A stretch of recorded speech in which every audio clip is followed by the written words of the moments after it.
If you're just creating basic titles, the built-in Premiere Title tool can usually do the trick. But if you want to leverage the tremendous power of Photoshop, it couldn't be easier to go between Premiere and Photoshop in the title creation process. This is just another example of your ability to share tasks among the different applications within the Creative Suite, as we've already looked at the integration within Adobe Audition, Adobe After Effects, and Adobe SpeedGrade. So now let's take a look at Adobe Photoshop integration. Now, you might think that you start in Photoshop, which you absolutely can. However, you can also start in Premiere, and the reason that you might choose to do this is so that Premiere can set the dimensions, the frame rate, and the pixel aspect ratio for you. So I'd like to show you that method now.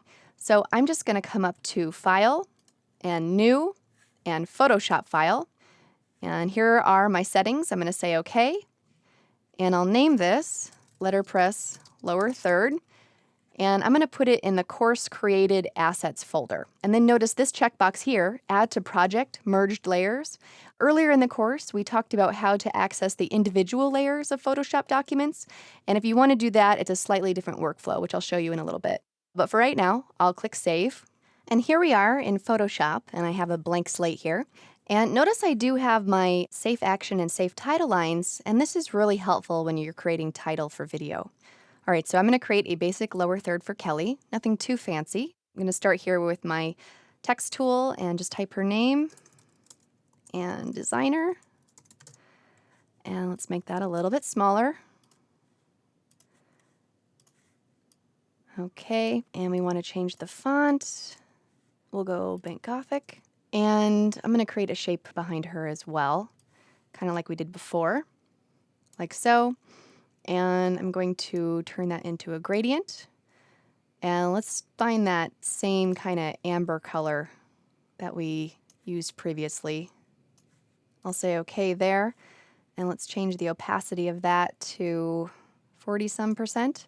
And we'll go to the other side, and this is going to be the white on top. And let's go ahead and change the opacity of that down to maybe 15 or so. And let's send that layer to the back,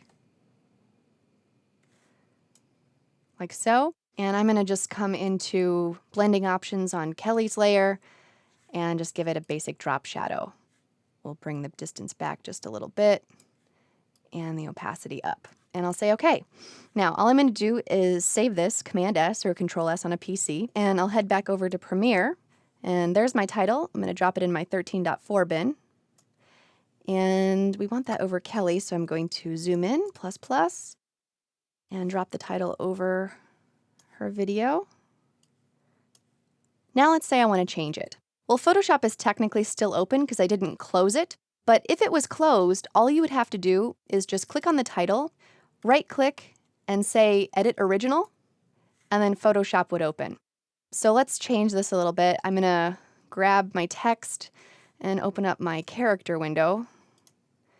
And let's bring those two lines a little bit closer together.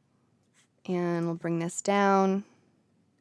And let's grab our rectangle, come up here to fill, and make this a little bit darker. So we'll go ahead and darken that up a little bit and bring our opacity up a little bit.